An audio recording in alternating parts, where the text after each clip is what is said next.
டக்குன்னு காலையில் 2 முள்ளங்கி அரிஞ்சோமா, வெங்காயம் அரிஞ்சோமா, டக்குன்னு வேலை. எண்ணெய் ஊற்றணும், 2-3 ஸ்பூன் எண்ணெய் ஊற்றி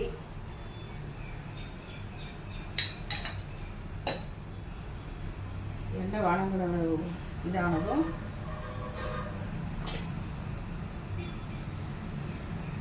எண்ணெய் காஞ்சதும் கடலைப்பருப்பு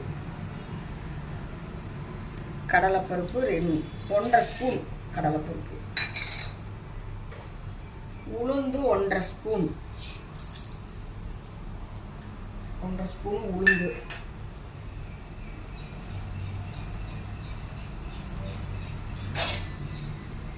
வந்து 1.5 ஸ்பூன். உளுந்து நல்லா வறுவிடணும். அடுத்தது